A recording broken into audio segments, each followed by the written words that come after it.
Welcome to the Museum of Aquarium and Pet History. It is September of 2024. Last month was August, and we had the SuperZoo show. I'm going to give you an update on SuperZoo in about a week. We'll have the MOAF State of the Union address telling you where we're at 2 years. We do have the plans laid out for our building, which is right behind me, 10,000 square feet, which is going to be half animals and half artifacts, antique pet artifacts. But just for a second here, I want to talk about SuperZoo. We had a wonderful time interviewing 8 main figures in the pet industry. We went into the show with only 2 or 3. We wound up interviewing 8 people, which was wonderful. I'll talk about them next week when I talk about the update on the MOAF 2-year anniversary. But when the show ended, I came down with COVID. That was great. And then I came home, gave it to my wife. That was not great at all. She was very mad at me. So anyways, that's over and we're back. We're ready to go.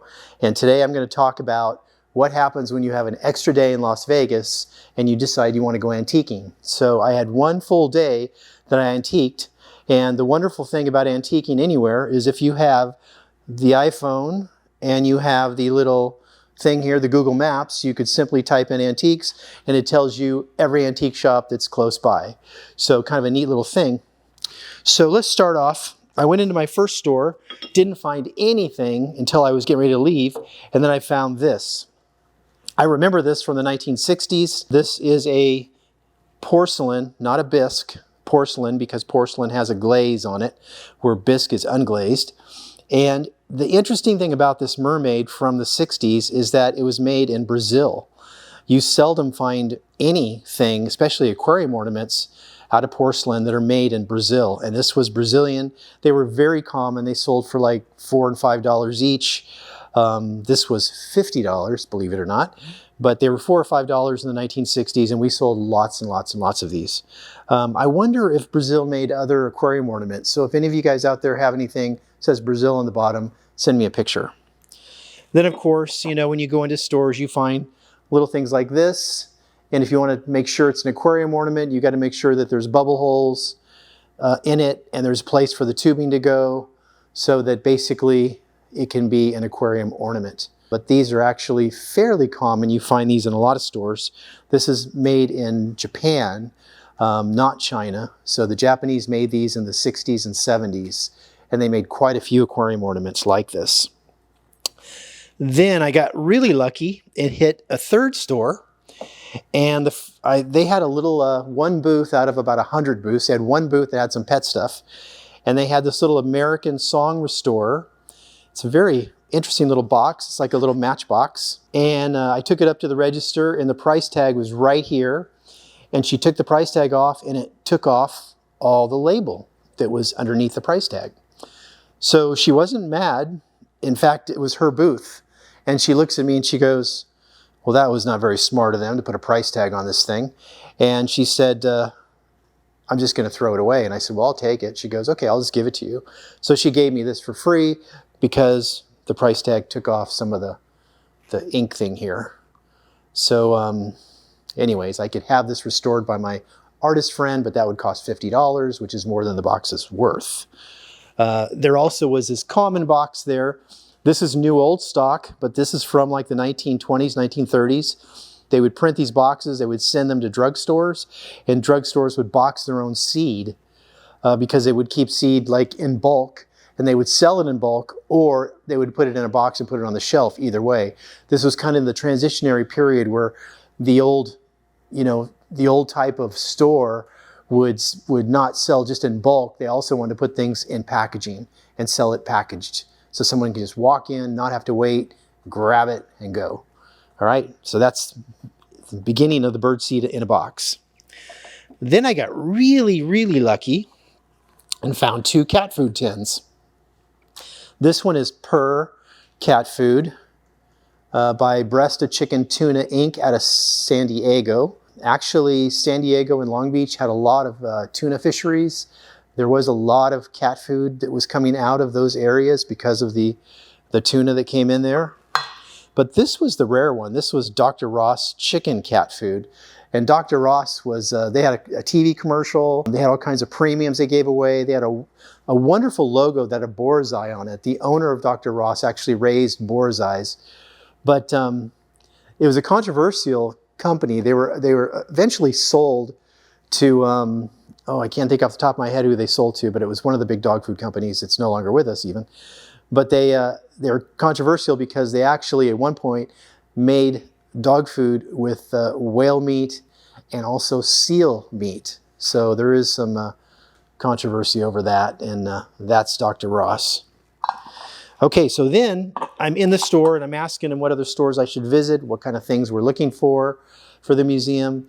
And they said, well, there's a clock shop down the street. And I'm like, I don't want to go to a clock shop. They said, no, this clock shop has really cool stuff. You need to go check it out.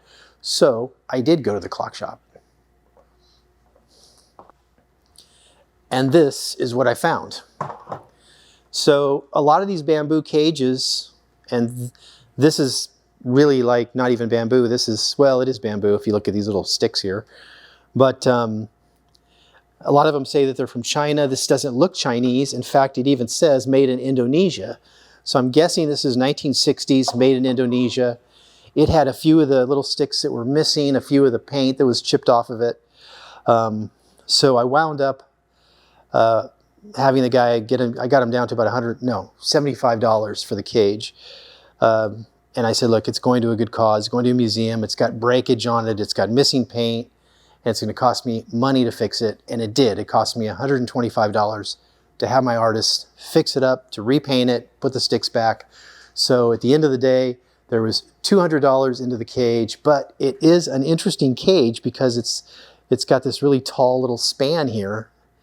And it was actually a bird cage, probably made to transport birds or maybe just to keep one bird. Because in Asia, a lot of times they would take a bird that sang really well and they would go to the local tea shop and they would hang it up. And they would actually have like battles. They would battle other friends and stuff at the tea shop, which bird could sing better. And so it would probably just be a transport cage for them taking their best singing bird to a tea shop in one of the Asian countries. All right, and then the best thing I got,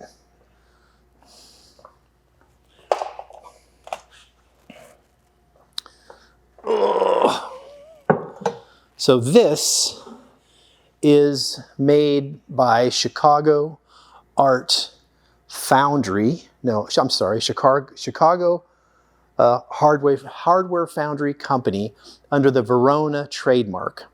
And they were located in New York, even though it was called Chicago Hardware. They were a New York company, but they had another display room in Chicago actually as well. So they had two addresses that they used company-wise. The Mermaid on the top, this is all brass, and this is all iron right here. This is cast iron, and this of course is your tubular wrought iron. When I got it, this was painted a really, really ugly green. It wasn't at all what the original paint would have been.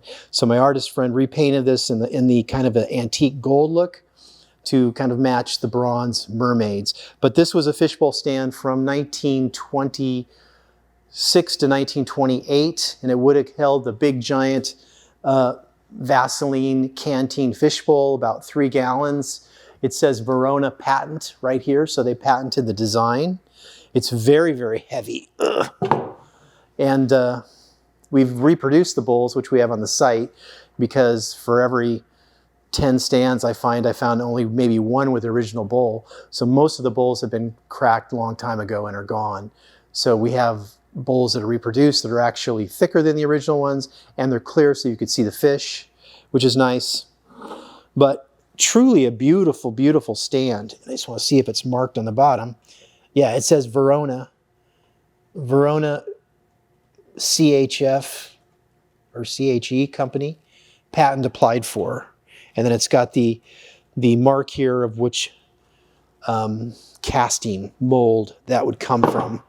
So these are really interesting stands, very rare. Eventually we'll do a whole thing on fishbowl stands. But that is what I found on my one day off.